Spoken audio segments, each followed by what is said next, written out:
पिछले कल्प में माना ब्रह्मांड के पहले परार्ध में भी धरती थी, भूलोक था, भूभुरलोक था, स्वर्गलोक था। ऊपर धरती के ऊपर 7 लोक थे, 7 पाताल लोक थे। इसके ऊपर ब्रह्मापुरी, विष्णुपुरी, शिवपुरी, परम धाम था। पूरा ब्रह्मांड था पहले परार्ध में। ये तो अभी दूसरा परार्ध शुरू हुआ और उसका पहला कल्प चल रहा है अभी तो। और पहले कल्प का 7वां मनवंतर 28 का युगांतर चल रहा है। तो पहले कल्प में मतलब पहले परार्ध के कल्प में कई कल्प हुए होंगे। आप सोचो, ब्रह्मा के 50 साल में कितने कल्प हुए होंगे। ब्रह्मा का एक दिन रात माना एक कल्प होता है। ब्रह्मा का एक दिन रात माना एक कल्प होता है। तो ब्रह्मा के 50 सालों में कितने दिन रात हुए होंगे, इतने कल्प हुए होंगे। तो इन सभी कल्पों में हर कल्प में तीनों लोग खत्म हो जाते हैं। भूलोक, भूभुरलोक, स्वर्गलोक खत्म हो जाते हैं कल्प प्रलय में। तो कितनी बार धरती भी खत्म हो गई ना। भूलोक, भूभुरलोक, स्वर्गलोक तीनों खत्म हो जाते हैं, मतलब तीनों लोग टोटली खत्म हो जाते हैं। तो धरती भी नहीं रहती, बनती है, फिर बनाते हैं, फिर कल्प प्रलय में सब खत्म हो जाता है। तो वहाँ भी मनुष्य सृष्टि थी उसी टाइम। ऊपर से लोग जो कल्प प्रलय में अच्छी आत्मा होती है तो स्वर्गलोक से भी ऊपर चले जाते हैं। और फिर बाद में जब दोबारा धरती बनती है, जल बनता है, 5 तत्व बनते हैं, तब आ जाते हैं, आकारी रूप से साकार में होते हैं। तो जैसे आज का ही कल्प देख लो, ब्रह्मा का दूसरा परार्ध का पूरा कल्प देख लो। तो जो ज़्यादातर तो जो 4 वेद, 16 उपनिषद, 18 पुराण की जो बातें लिखी हैं उसमें ज़्यादातर पहले परार्ध की काफ़ी बातें आई है पहले। क्योंकि अभी जो नारद जी ने जो बात बताई अपने पिछले जन्म की, तो पिछले कल्प की, तो पिछले कल्प माना पिछले परार्ध के पिछले कल्प की बात है कि ब्रह्मा का मानस पुत्र है। तो ब्रह्मा द्वारा सृजन होता है, तो पूरी सृष्टि का ब्रह्मा द्वारा जब सृजन हुआ तो ब्रह्मा के 50 साल हुए। तो बाद में भी मानस पुत्र भी उसने बनाए। तो नारद की आयु कितनी होगी। पहले परार्ध में भी ब्रह्मा के ने मानस संकल्प द्वारा पैदा किया, मन के द्वारा संकल्प द्वारा मानस पुत्र पैदा किए। तो नारद की आयु कितनी होगी। तो ये बहुत शास्त्रों में जिन्होंने बहुत ज्ञान गहराई में गए हैं, तो हुबहू जो मनुष्य तो ऐसे ही होते थे, सूक्ष्म जगत भी ऐसा ही होता था, देवी देवता भी ऐसे ही होते थे, पूरा ब्रह्मांड भी ऐसा ही होता था। चाहे ब्रह्मांड के पहला परार्ध हो, चाहे दूसरा परार्ध हो, पहले परार्ध के कल्प प्रलय हो, चाहे अर्ध प्रलय हो, कल्प प्रलय हो, और बाद में महाकल्प प्रलय में पूरा ब्रह्मांड ब्रह्मा के 100 साल पूरा होने पर खत्म हो जाता है। तो दूसरे ब्रह्मांडों में भी जब जाएंगे तो सेम टू सेम सब कुछ चीज, दूसरे ब्रह्मांडों में भी अनंत कोटि ब्रह्मांडों की बात है। तो अनंत कोटि ब्रह्मांडों में भी सेम टू सेम चीज मिलेगी। और ये हमारी गैलेक्सी में अनंत कोटि ब्रह्मांड है। आकाश गंगाओं में, हमारी आकाश गंगा है, उसमें अनंत कोटि ब्रह्मांड माना गैलेक्सी में एक सोलर सिस्टम माना एक ब्रह्मांड। तो हमारे ब्रह्मांड में, हमारी गैलेक्सी में अरबों ब्रह्मांड है, अरबों। तो सेम टू सेम सब कुछ सेम टू सेम होता है, सेम सब कुछ सेम होता है। थोड़ा कुछ ऊपर नीचे होता है, थोड़ा कुछ फर्क होता है, थोड़ा कुछ फर्क होता है, ज़्यादा कुछ फर्क नहीं होता। दूसरे गैलेक्सी हमारा दूसरी आकाश गंगाओं में से भी जो लोग आए हैं, जैसे हमारी पड़ोसी जो इंड्रोमेडा बोलते हैं अंग्रेजी में, उसको उसको मंदाकिनी बोलते हैं। अपने शास्त्रों में उनको मंदाकिनी बोला है। तो मंदाकिनी माना दूसरी जो आकाश गंगा है उसको मंदाकिनी बोलते हैं शास्त्रों में। तो ऐसे पूरी कई आकाश गंगाओं के ग्रुप को, अनेक आकाश गंगाओं के ग्रुप को, एक समूह को निहारिका बोलती है। और ऐसे कई निहारिका एक एक ग्रुप में मिलकर एक यूनिवर्स बनता है। वैसे देखा जाए तो मगर छोटे छोटे ग्रुप होते हैं ये, छोटे छोटे ग्रुप होते हैं, बड़े ग्रुप नहीं होते। तो ये सब आकाश गंगाएं, निहारिका, ये सब शास्त्रों में वर्णन है उसका। तो दूर से जो निहारिकाओं से आते थे, दूसरी आकाश गंगाओं से आते थे, तो ये इस ब्रह्मांड में, हमारे ब्रह्मांड में आकर जो लिखने वाले होते थे, इनसे बातें बताते थे। उस टाइम लिखने वाली बात नहीं होती थी, मन से बात बताते थे।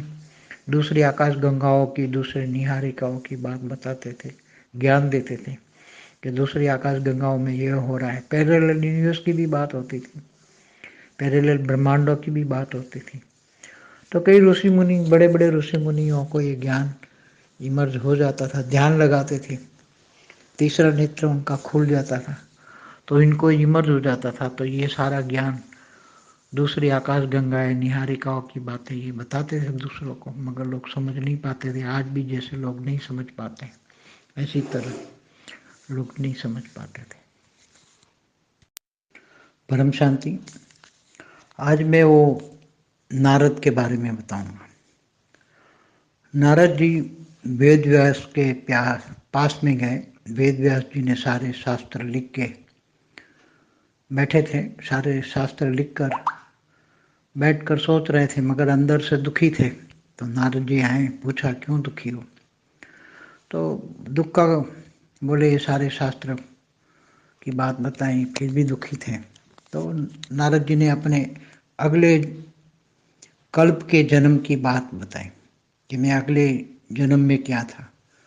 तो उन्होंने बताया कि अगले कल्प में, अगले जन्म में मैं क्या था, वो बात बताई नारद जी ने। तो वेदव्यास कोई भी सोचेगा कि क्या, वो तो ब्रह्मा के मानस पुत्र थे, तो कैसे उनका अगला जन्म हो सकता है? वो तो हमेशा नारायण नारायण करते पूरे ब्रह्मांड में घूमते फिरते हैं, कभी असुरों के पास, कभी देवताओं के पास, कभी इधर, कभी ब्रह्मापुरी, कभी विष्णुपुरी, कभी शिवपुरी, कभी अनादि शक्ति के पास भी जाते थे। तो ब्रह्मा के मानस पुत्र को भी जन्म लेना पड़ा, तो वेदव्यास भी सोचने पड़ गया।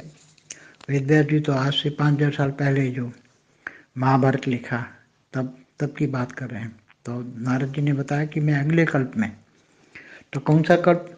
क्योंकि अभी तो ये ब्रह्मांड के दूसरा पड़ाव चल रहा है, उनका कल्प माना एक ब्रह्मा का दिन होता है।